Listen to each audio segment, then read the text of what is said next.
Welcome to BCN news. ముందుగా headlines చూద్దాం. మాజీ మంత్రి నల్లపరెడ్డి ప్రసన్న కుమార్ రెడ్డి ఇంటిపై జరిగిన దాడి హేయమైన చర్య. ప్రశ్నించిన వైఎస్ఆర్ కాంగ్రెస్ పార్టీ వెంకటగిరి నియోజకవర్గ సమన్వయకర్త నెదురుమల్లి రామ్ కుమార్ రెడ్డి.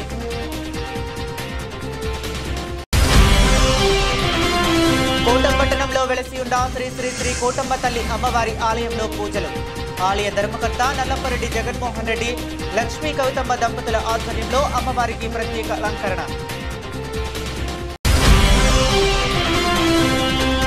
అల్లారెడ్డి శ్యామ్ సుందరాపురంలో వెలసి ఉన్న శ్రీ షిరిడి సాయిబాబా మందిరంలో గురు పూర్ణిమ వేడుక. పురవీధుల్లో ఊరేగింపుగా వెళ్లి సాయిబాబాకు పుష్పాభిషేకం. ఇక డీటెయిల్స్ చూస్తే, గతంలో ఎన్నడూ లేని విధంగా నెల్లూరు జిల్లాలో విషమ సంస్కృతి వచ్చిందని ఈ నెల 8వ తేదీన మాజీ మంత్రి నల్లపరెడ్డి ప్రసన్న కుమార్ రెడ్డి ఇంటిపై జరిగిన దాడి హేయమైన చర్య అని, దాడి చేసిన వారిపై ఫిర్యాదు చేసినా కేసులు నమోదు చేయకపోవటం ఏమిటని వైఎస్ఆర్ కాంగ్రెస్ పార్టీ వెంకటగిరి నియోజకవర్గ సమన్వయకర్త నెదురుమల్లి రామ్ కుమార్ రెడ్డి ప్రశ్నించారు. దీనిపై తాము న్యాయస్థానాన్ని ఆశ్రయిస్తామని ఆయన చెప్పారు. తిరుపతి జిల్లా వాకాడు మండలం కేంద్రంలోని నెదురుమల్లి నివాసంలో జరిగిన మీడియా సమావేశంలో రామ్ కుమార్ రెడ్డి మాట్లాడారు. నాడు నెదురుమల్లి నల్లపరెడ్డి మధ్య రాజకీయ వైరమే కానీ వ్యక్తిగత వైరాలు కాదని, ఆయన వెంట కోట, వాకాడు, చిట్టమూరు మండలాల వైసీపీ నాయకులు, కార్యకర్తలు ఉంటారని తెలిపారు. వాకాడు మండల జడ్పీటీసీ హైకేసు నమోదు చేయటం అన్యాయమన్నారు. ప్రతినిధిగా సమస్యలు గుర్తించి మాట్లాడినందుకు వారి మీద కేసు పెట్టడంపై కూటమి ప్రభుత్వం అన్యాయాన్ని ప్రజలు గుర్తిస్తున్నారని తెలిపారు.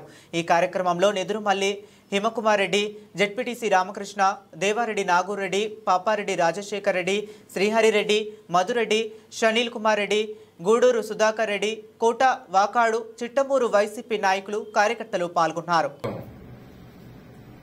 అంటే 8వ తేదీ రాత్రి నెల్లూరులోని నల్లపరెడ్డి ప్రసన్న కుమార్ రెడ్డి ఇంటి మీద జరిగిన దాడి హేయమైనది, తీవ్రంగా ఖండిస్తున్నాను. ఒకరోజు ఇంటికి పోయి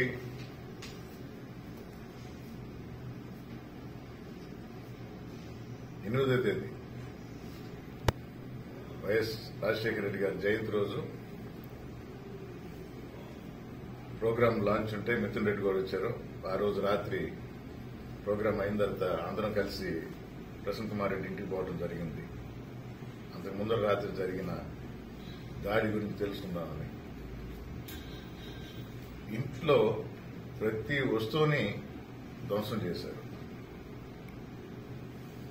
టేబుళ్లు, చైర్లు, టీవీలు, ఫ్రిడ్జ్లు, బాత్రూంలో ఉన్న కమోడ్లు, కిచెన్ లో ఉన్న వస్తువులు, ప్రతిదాన్ని, అసలు పోర్టుగల్లో ఉన్న కారును కూడా తిరగబెట్టి కాల్చడానికి కూడా రెడీ అయ్యారు. ఆ సమయానికి వచ్చారు పోలీసులు. అంటే పోలీసులు రావడానికి కూడా అంత టైం పట్టింది.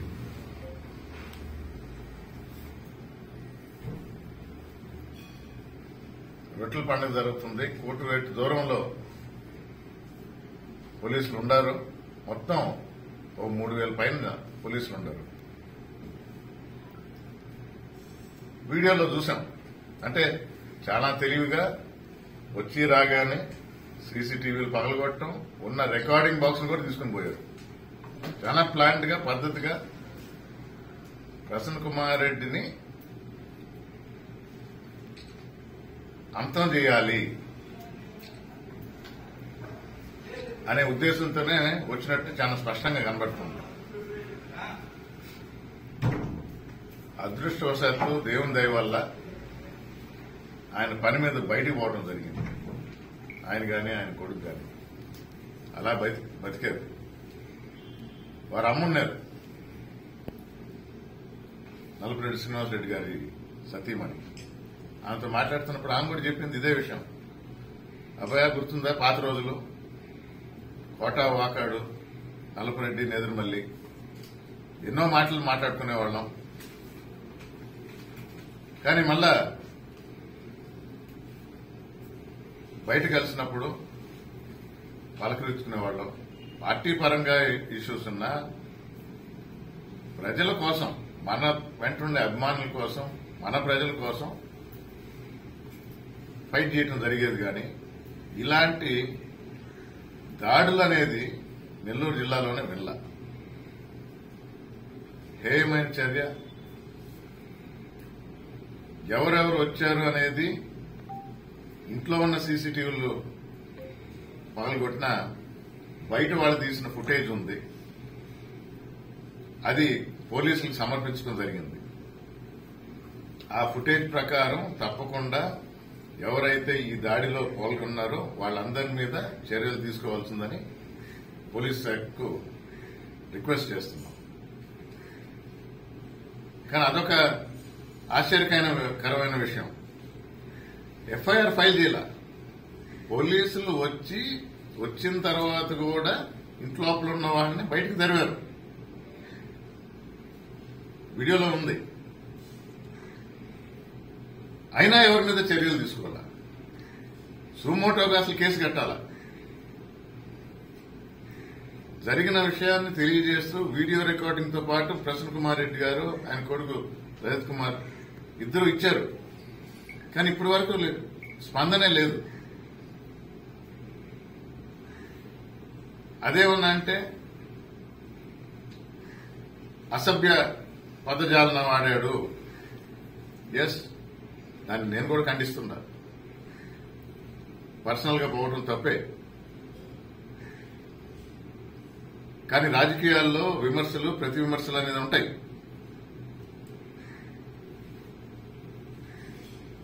ప్రజలు తీర్పు ఇస్తారు ఫైనల్ గా.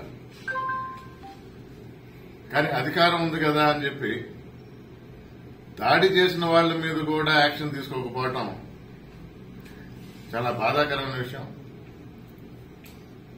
పోలీసులు అందరికీ న్యాయం చేయాలి. ప్రభుత్వానికి తొత్తులుగా మారకూడదని రిక్వెస్ట్ చేస్తున్నాం. లీగల్ రికోర్స్ అనేది కూడా ఉంటుంది. అంటే ఒక పీరియడ్, కూలింగ్ ఆఫ్ పీరియడ్ అంటారు. ఆ పీరియడ్ అయిన తర్వాత పోలీసులు గారు యాక్షన్ తీసుకోకపోతే లీగల్ గా కోర్టు ద్వారా తప్పకుండా ఈ హేయమైన చర్యకు దిగిన వాళ్ల మీద శిక్ష వాళ్ళు అనుభవించక తప్పదు. పోలీసులు కూడా అప్పుడు కోర్టు ఆర్డర్ ప్రకారం చేయాల్సి వస్తుందని ఆ లీగల్ రికార్డ్స్ కూడా మేము పార్టీ తరఫున మేము సంసిద్దమై ఉన్నాం. ఆ కోర్సు, ఆ పద్ధతి ప్రకారం కూడా పోతామని తెలియజేస్తున్నాం. ఇంకా రెండో విషయం, 2 రోజుల క్రితం మా పార్టీ అధినేత జగన్మోహన్ రెడ్డి గారు చిత్తూరు జిల్లాకు రావడం జరిగింది. అది వరకు నెల్లూరుకి వచ్చి గోవర్ధన్ రెడ్డి గారిని కలవాలంటే వారం రోజులు ప్రతిరోజు ఒక్కొక్క కారణం చెప్తూ హెలీప్యాడ్ కి పర్మిషన్ ఇవ్వకుండా ఇచ్చే జనం మీద ఆంక్షలు పెడుతూ నంబర్స్ అని చెబుతూ చివరికి కోర్టుకు వేసినందువల్ల ఒక్క రోజు ముందర జైలు దగ్గర ఎటు సరిచేయలేని ప్రాంతం అంటూ దాన్ని ఐడెంటిఫై చేసి ఇదిగో ఇది హెలిప్యాడ్ పెట్టుకోండి అని. పథకాలు బటన్ నొక్కితే డబ్బులు పడతాయని కాదు. ఆరోగ్యశ్రీ కింద ఎంతమంది ఎంత లబ్ది పొందారు? 25 లక్షల వరకు రీఎంబర్స్మెంట్ పెట్టారు జగన్మోహన్ రెడ్డి గారు. 17 మెడికల్ కాలేజీలు,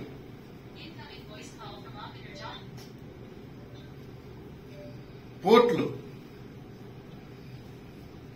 ఇప్పుడు వచ్చి కూటమి ప్రభుత్వం రిబన్ కట్ చేస్తుంది. నిన్న చూసారా లేదు? ఫోటో చూడండి.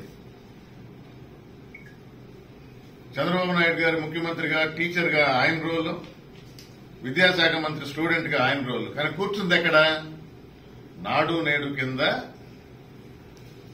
ఆ స్కూళ్లు, ఆ టేబుళ్లు, ఆ బ్యాక్గ్రౌండ్, ఆ డాష్ బోర్డు, ఇవన్నీ నాడు నేడు కింద తీర్చిదిద్దబడి స్కూల్. అది గవర్నమెంట్ స్కూల్. జగన్మోహన్ రెడ్డి గుర్తొస్తాడు ఇన్ని సంస్కరణలకి, ఇన్ని కొత్త పథకాలకి, ప్రజల కోసం చేస్తున్న మంచి పనులకి. అవి కొనసాగించండి, మెరుగుపరచండి, కొత్తగా ఆలోచించండి, ప్రజలకు మంచి చేయండి. అప్పుడు ప్రజలు మనల్ని పొందుతారు. ఈ విధంగా తప్పుడు కేసులు పెట్టి ఇది ఎల్లకాలం ఉండదు, సాగదు. మా ప్రజల కోసం, మా నాయకుల కోసం, మా క్యాడర్ కోసం మేము ఎప్పుడు ముందుండి పోరాడతాం, ప్రజల వెంటే ఉంటామని తెలియజేస్తూ వైఎస్ఆర్ కాంగ్రెస్ పార్టీ ఎప్పుడు ప్రజలనే నమ్ముకుంది, ప్రజల వెంటే నడుస్తుంది, ప్రజల కోసం పోరాడుతుంది. తిరుపతి జిల్లా కోట పట్టణంలో వెలసి ఉన్న శ్రీ శ్రీ శ్రీ కోటమ్మ తల్లి అమ్మవారి ఆలయానికి భక్తులు అధిక సంఖ్యలో హాజరయ్యారు. ఈ సందర్భంగా ఆలయ ధర్మకర్త నల్లపరెడ్డి జగన్మోహన్ రెడ్డి, లక్ష్మీ కవితమ్మ దంపతుల ఆధ్వర్యంలో అమ్మవారికి ప్రత్యేక అలంకరణ చేసి పూజలు చేపట్టారు. దాతల దాతృత్వంతో ప్రతి శుక్రవారం నిర్వహిస్తున్న అన్నప్రసాద వినియోగ కార్యక్రమంలో భాగంగా ఈ శుక్రవారం కోట పట్టణానికి చెందిన యాకసరి వెంకటేశ్వర్లు, సుజాతమ్మ, నవీన్, జయశ్రీ, షణ్ముఖ, శశాంక్, తరుణ్ తేజ్ ఉభయదాతలుగా వ్యవహరించారు. అమ్మవారి దర్శనార్థం ఆలయానికి వచ్చిన వందలాది మంది భక్తులు ఈ అన్నప్రసాదాన్ని సద్వినియోగం చేసుకున్నారు. అనంతరం దాతలను నల్లపరెడ్డి జగన్మోహన్ రెడ్డి, లక్ష్మీ కవితమ్మ దంపతులు దాతను అమ్మవారి పసుపు కుంకుమలతో సత్కరించారు. అన్నప్రసాద వినియోగ కార్యక్రమాన్ని ఏర్పాటు చేయాలనుకునే భక్తులు 2 నెలల ముందుగా ఆలయంలో పేర్లు నమోదు చేసుకోవాలని శ్రీ షిరిడి సాయి అక్షయ సేవా సమితి అధ్యక్షులు అల్లం రమణయ్య తెలియజేశారు. ఈ కార్యక్రమంలో గాది భాస్కర్, జయచంద్రారెడ్డి, ఆవుల సుబ్బయ్య, వెంపులూరు బాబురావు, శరవణన్, బాలు, బల్లవోలు సుధాకర్ స్వామి, శ్రీరామ్ సుధాకర్, ఆలయ కమిటీ సిబ్బంది వెంకట కృష్ణయ్య, వెంకట్రావు, కుమార్, కృష్ణయ్య, సుధీర్, సందీప్, సుబ్రహ్మణ్యం, వెంకయ్య, రామయ్య, కోటేశ్వరరావు, ఆలయ పూజారి సాయి తదితరులు పాల్గొన్నారు.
రాజేష్ ఫుల్ సీట్ కాదు బస్సులో సీట్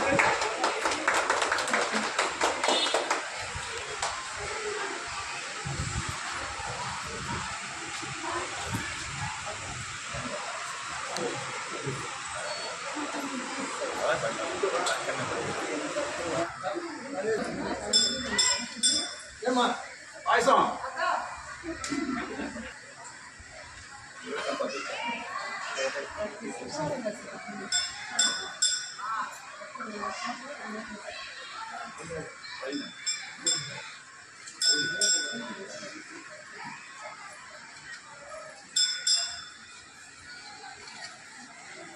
జిల్లా కోటపట్టణంలో ఎలసినటువంటి చల్లని తల్లి, అందరినీ ఆదరిస్తున్నటువంటి మహాతల్లి అయిన మన కోటమ్మ తల్లి దేవస్థానం చైర్మన్ గారి నల్లపరెడ్డి జగన్మోహన్ రెడ్డి గారి దంపతుల పర్యవేక్షణలో జరుగుతున్నటువంటి ఈ అన్నప్రసాద వినియోగ కార్యక్రమం 2021 సంవత్సరం నుంచి దాతల దాతృత్వంతో ప్రతి శుక్రవారం చాలా చక్కగా జరుగుతుంది. ఇట్లాంటి కార్యక్రమాలు చేయాలన్నా కూడా ఎంతో పుణ్యం చేసుకొని ఉంటేనో ఇట్లాంటి కార్యక్రమాలు దాతల ముందుకు వచ్చి తలపెడతా ఉన్నారు. ఎప్పుడైనా ఎవరైనా ప్రతి ఒక్కరూ తెలుసుకోవాల్సింది ఏంటంటే, ఆకలి కొన్న వారికి అంత అన్నం పెడితే అంతకన్నా పుణ్యం ఈ ప్రపంచంలో ఎక్కడా లేదన్నమాట. మనం ఎంత డబ్బు ఇచ్చినా, కొన్ని లక్షలు ఇచ్చినా కూడా గుర్తుండదు. భోజనం విషయంలో మటుకు దాతలు చాలామంది అందరూ కూడా ముందుకు వస్తున్నారు. అందువల్ల ప్రతి ఒక్క దాతకి కోటమ్మ తల్లి దేవస్థానం కమిటీ వారి ద్వారా ధన్యవాదాలు తెలుపుకుంటూ, ఈనాటి దాతలు కోటపట్టణ వాస్తవ్యులు యాకసిరి వెంకటేశ్వర్లు గారు, వాళ్ళ శ్రీమతి సుజాతమ్మ గారు, వాళ్ళ బాబు నవీన్ గారు, కోడలు శ్రీమతి జయశ్రీ గారు, పిల్లలు చిరంజీవులు షణ్ముఖ శశాంక్, తరుణ్ తేజ, వీరి యొక్క దాతృత్వంతో ఈరోజు కొన్ని వందల మంది భక్తులు ఈ కార్యక్రమంలో పాల్గొని అన్నప్రసాదాలు స్వీకరించారు. మన కోటమ్మ తల్లి దేవస్థానం తరఫున ఉపవాసాలు కూడా ఏర్పాటు చేయడం జరిగింది. ఎవరైనా మంగళవారం కావచ్చు, ఆదివారం కావచ్చు, ప్రతిరోజైనా కావచ్చు, శుక్రవారం కూడా కావచ్చు, గోపూజ చేసుకుంటే ముక్కోటి దేవతలను ముల్లోకాలని ప్రదక్షిణ చేసినంత ఫలితం ఉంటుందన్నమాట. కావున గోవును కూడా ఏర్పాటు చేయడం కమిటీ మన దేవస్థానం చైర్మన్ గారు ఆ మంచి పని కూడా మనకు ఏర్పాటు చేయడం జరిగింది. అందువల్ల అందరూ కూడా ఉపయోగించుకొని హాయిగా ఆనందంగా ఉండాలని అందరినీ కూడా ఈ మంచి కార్యక్రమాల్లోకి ఆహ్వానిస్తున్నాం. సాయిరాం. తిరుపతి జిల్లా కోట మండలం అల్లారెడ్డి శ్యామసుందరాపురంలో వెలసి ఉన్న శ్రీ షిరిడి సాయిబాబా మందిరంలో గురు పూర్ణిమ వేడుకల్లో భాగంగా సాయిబాబాకు పుష్పాభిషేకం వైభవంగా జరిగింది. ఆలయ ధర్మకర్త నల్లపరెడ్డి జగన్మోహన్ రెడ్డి, లక్ష్మీ కవితమ్మ దంపతుల ఆధ్వర్యంలో మహిళలు పూల బట్టలతో మేళతాళాలు, మంగళ వాయిద్యాల నడుమ గ్రామ పురవీధుల్లో ఊరేగింపుగా వెళ్లి సాయిబాబాకు పుష్పాభిషేకం చేశారు. ఈ కార్యక్రమంలో మహిళలతో పాటు గణపతి చంద్రప్రసాద్ నాయుడు, మన్నూరు సుబ్రహ్మణ్యం రెడ్డి, ఇప్పలపల్లి కృష్ణయ్య, శ్రీ షిరిడి సాయి అక్షయ సేవా సమితి అధ్యక్షులు అల్లం రమణయ్య, వెంపులూరు బాబురావు, శరవణన్, పాలూరు బాలు, గుడపాకల సుబ్బారావు మరియు తల్లం శ్రీనివాసులు, రవివర్మ, గోష్టు కోటేశ్వరరావు తదితరులు పాల్గొని సాయిబాబాకు పుష్పాభిషేకం చేశారు.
తెలుగుదేశం పార్టీ విజయం సాధించి ఏడాది పురస్కరించుకుని రాష్ట్రంలో తెలుగుదేశం ప్రభుత్వం అత్యంత ప్రతిష్టాత్మకంగా చేపట్టిన ఏడాది సుపరిపాలనలో తొలి అడుగు కార్యక్రమాన్ని మొదలుపెట్టింది. అందులో భాగంగా రాష్ట్ర ముఖ్యమంత్రి నారా చంద్రబాబు నాయుడు సూచనల మేరకు ఐటీ మంత్రి నారా లోకేష్, గూడూరు ఎమ్మెల్యే డాక్టర్ పాషం సునీల్ కుమార్ సూచనలతో కూటమండలం నూతన అధ్యక్షులు పలగటి భాస్కర్ రెడ్డి నేతృత్వంలో తిరుపతి జిల్లా కూటమండలం కొత్తపట్నం గ్రామంలో ఎస్సీ సెల్ అధ్యక్షులు 33వ యూనిట్ ఇన్ఛార్జ్ తిరుమూరు మురళి ఆధ్వర్యంలో కార్యకర్తలు ప్రతి ఇంటికి వెళ్లి కరపత్రాలు అందజేశారు. ఈ కార్యక్రమంలో తిరుపతి పార్లమెంట్ ఎస్సీ సెల్ ప్రధాన కార్యదర్శి 33వ యూనిట్ కు కన్వీనర్ ఇన్నమాల అనోక్, కొత్తపట్నం పంచాయతీ ప్రధాన కార్యదర్శి బీసీ నాయకులు చెన్నపట్నం సీనయ్య, కోటమండల జనసేన ఉపాధ్యక్షులు కావలి అనోక్, కొత్తపట్నం పంచాయతీ జనసేన నాయకులు కావలి చిరంజీవి, 163వ booth co convener Ingilala Suresh, Kothapatnam panchayat పెద్దలు, నాయకులు, కార్యకర్తలు పాల్గొన్నారు. అందరికీ నమస్కారం. ఈరోజు తెలుగుదేశం ప్రభుత్వం అత్యంత ప్రతిష్టాత్మకంగా చేపడుతున్న ఏడాదిలో సుపరిపాలన ప్రోగ్రాం రాష్ట్రం మొత్తం ఎంతో ఉత్సాహంగా ఉల్లాసంగా ప్రతి ఒక్క గ్రామంలో ప్రతి ఒక్క నియోజకవర్గంలో ఎంతో ఘనంగా జరుగుతూ ఉన్నాయి. ఇదంతా మనకు తెలిసిన విషయమే. దీని యొక్క ముఖ్య ఉద్దేశం ఈ యొక్క ఏడాది పరిపాలనలో రాష్ట్రంలో ఏమేం పథకాలు తీసుకొని వచ్చాము, ఏమేమి ఉచిత పథకాలు ప్రవేశపెట్టాము, ఏం డెవలప్మెంట్ చేశాము అనే విషయం మీద ఇంటింటికి తిరిగి ప్రజలకు తెలియజేస్తూ వాళ్ళ దగ్గర ఉన్న సమస్యలు తీసుకొని మేము పార్టీ ఆఫీస్కి పంపించడం అనేది జరుగుతూ ఉంది. ఈ విధంగా చూస్తే ఏడాది పరిపాలనలో ఎన్నో పథకాలు ఉచిత పథకాలు తీసుకొని వచ్చి ఎన్నో అభివృద్ధి కార్యక్రమాలు ఈ యొక్క తెలుగుదేశం ప్రభుత్వం చంద్రబాబు నాయుడు నాయకత్వంలో చేయడం జరిగింది. ఈ కార్యక్రమం తిరుపతి జిల్లా కోట మండలం కొత్తపట్నం పంచాయతీ కొత్తపట్నం గ్రామంలో ఈ రోజున గూడూరు శాసనసభ్యులు పాసం సునీల్ కుమార్ గారు, అదేవిధంగా కోట మండల నూతన అధ్యక్షులు సుప్రచితులు సౌమ్యులు పలగాటి భాస్కర్ రెడ్డి గారు ఆదేశాల మేరకు ఈరోజు కొత్తపట్నం గ్రామంలో ఈ ఏడాది సుపరిపాలన ప్రోగ్రాము మొదలుపెట్టడం జరిగింది. ఈ పరిపాలనలో ఈ కార్యక్రమంలో మేము ప్రతి ఒక్కరం కూడా ఇంటింటికి వెళ్ళి వాళ్ళ యొక్క సమస్యలు అడిగి తెలుసుకుంటూ ఉన్నాము. అదేవిధంగా మేము తెలుగుదేశం ప్రభుత్వం నుంచి ఏమేం పథకాలు వచ్చాయి, ఎట్లా ఉంది పరిపాలన అనేది కూడా మేము అడుగుతూ ఉన్నాము. ప్రతి ఒక్కరు కూడా బాగా స్పందించి అన్ని విధాల బాగుంది, అన్ని కార్యక్రమాలు తీసుకుని వచ్చి బాగా ప్రజల్లో మంచిగా ఉందని చెప్తా ఉన్నారు. అయితే మన ప్రభుత్వంలో చూసినట్టయితే మనం ఎలక్షన్ టైంలో మనకి చంద్రబాబు నాయుడు గారు ఇచ్చిన హామీల్లో సూపర్ 6లో ఇప్పటికి 90% కంప్లీట్ చేసాం మనం. దాంట్లో భాగంగానే తల్లికి వందనం కింద ఎంతమంది పిల్లలు చదివితే అంతమంది పిల్లలకి 15,000 లెక్కన వేస్తామని చెప్పారు. అదే విధంగా మాట నిలబెట్టుకుంటూ ఎంతమంది చదివినా, 2 చదివినా, 3 చదివినా, 4 చదివినా, ఎంతమంది చదివినా వాళ్ళకి 15,000 లెక్కన వాళ్ళ యొక్క తల్లిదండ్రుల అకౌంట్కి వేసిన ఘనత చంద్రబాబు నాయుడు గారిదని చెప్తా ఉన్నాను.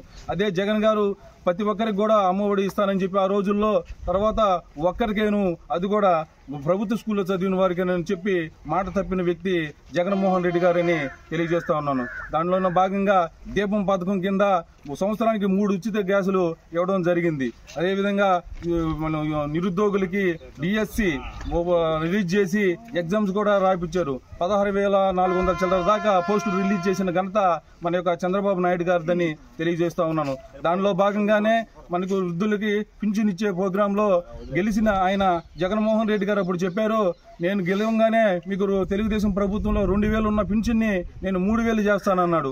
కానీ ఆయన 1,000 రూపాయలు పెంచడానికి 5 సంవత్సరాలు పట్టింది. అదే చంద్రబాబు నాయుడు 2024లో గెలిచిన వెంటనే 3,000 ఉన్న పింఛన్ని వెంటనే 4,000 చేసిన, పక్క నెలలోనే 4,000 చేసిన ఘనత చంద్రబాబు నాయుడు గారిదని చెప్తున్నాను. అదే ఎంతో వికలాంగులకు కానీ వాళ్ళందరికీ కూడా ఎంతో 3,000 నుంచి 6,000కి పెంచిన ఘనత కూడా జగన్మోహన్ రెడ్డిది కాదు, అదంతా కూడా చంద్రబాబు నాయుడు గారి ఘనతేనని. తిరుపతి జిల్లా చిల్లకూరు మండలం వల్లిపేడు గ్రామంలోని శ్రీ వల్లిపేటయ్య స్వామి దేవస్థాన ప్రాంగణంలో శ్రీ సీతారామ ధార్మిక సేవా సంస్థ ఆధ్వర్యంలో శ్రీ సీతారాముల శాంతి కళ్యాణ మహోత్సవం అంగరంగ వైభవంగా కడు రమణీయంగా కమనీయంగా నిర్వహించారు. వాకాడు మండలం బాలిరెడ్డిపాలెం గ్రామంలోని శ్రీ పట్టాభి రామాలయ కేంద్రంగా నడపబడుతున్న శ్రీ సీతారామ ధార్మిక సేవా సంస్థ ఆధ్వర్యంలో ప్రవాస భారతీయులు రామిరెడ్డి, వెంకటరామిరెడ్డి, హైమావతమ్మ, లావణ్య, మధుకిరణ్ రెడ్డి కుటుంబ సభ్యులు ఆర్థిక సౌజన్యంతో గ్రామస్తుల సహాయ సహకారాలతో తిరుపతి జిల్లా అర్చక సలహా మండలి సభ్యులు దీవి అనంతాచార్యులు శ్రీ వైఖానస అఘముక్తంగా కళ్యాణ మహోత్సవం నిర్వహించారు. విశ్వక్సేన పూజ, పుణ్యాహావాచనం, రక్షాబంధనం, గుడజీరా నిక్షేపణం, కన్యాదానం, మాంగళ్యధారణ, మాల మార్పిడి, తలంబ్రాలు కార్యక్రమాలను వివరిస్తూ అత్యంత కమనీయంగా భక్తుల భగవన్నామ స్మరణల నడుమ కళ్యాణ మహోత్సవం వేడుకను జరిగింది.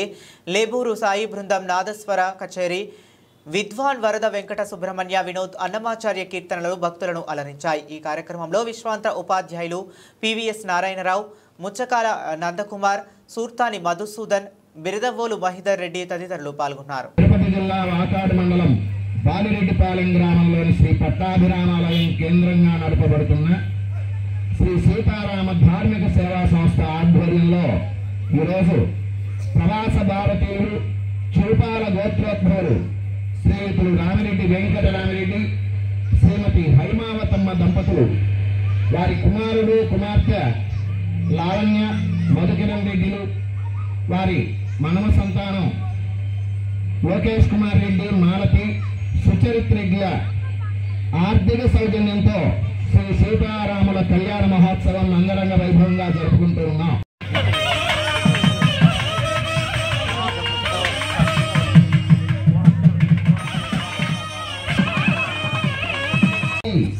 గోవింద గోవింద గోవింద శ్రీ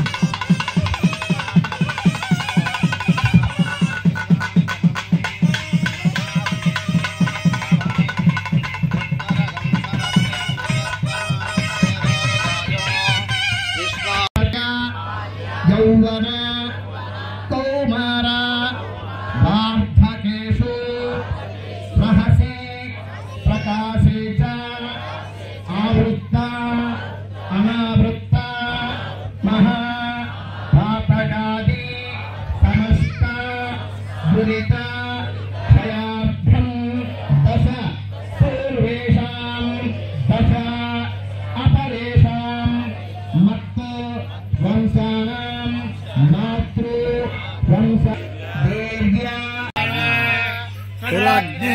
సావధాన శ్రీమన్నారాయణ ధ్యాన సావధాన సహస్రమంతయే సహస్రపాదాక్షి శిరోర్వాహనే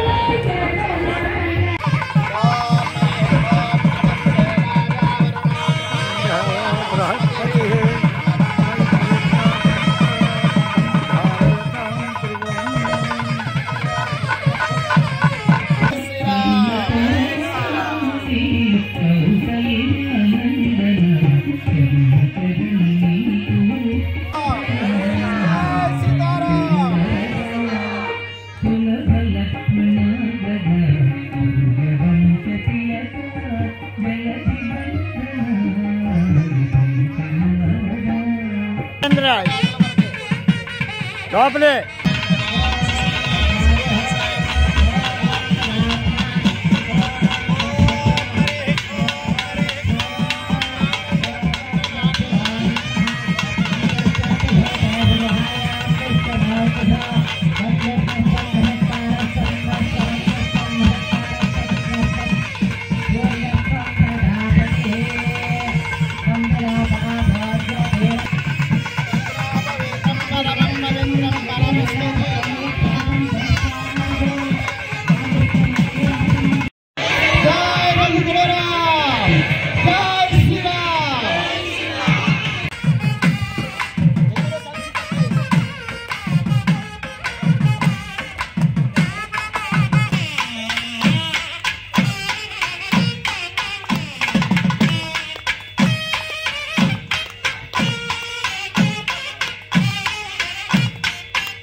బయట పక్క పెట్టే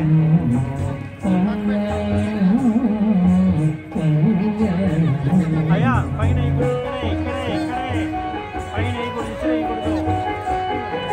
బులెటిన్ ముగించే ముందు మరొకసారి హెడ్లైన్స్ చూద్దాం.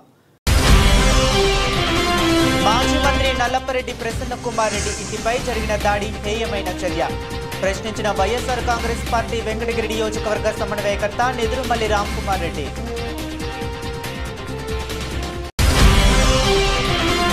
కోటపట్టణంలో వెలసి ఉన్న శ్రీ శ్రీ శ్రీ కోటమ్మ తల్లి అమ్మవారి ఆలయంలో పూజలు. ఆలయ ధర్మకర్త నల్లపరెడ్డి జగన్మోహన్ రెడ్డి, లక్ష్మీ కవితమ్మ దంపతుల ఆధ్వర్యంలో అమ్మవారికి ప్రత్యేక అలంకరణ.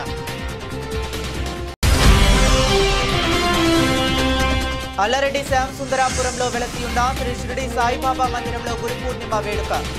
పురవీధుల్లో ఊరేగింపుగా వెళ్లి సాయిబాబాకు పుష్పాభిషేకం. ఇవి ఇప్పటి వరకు ఉన్న అప్డేట్స్. మరిన్ని అప్డేట్స్ కోసం కీప్ వాచింగ్.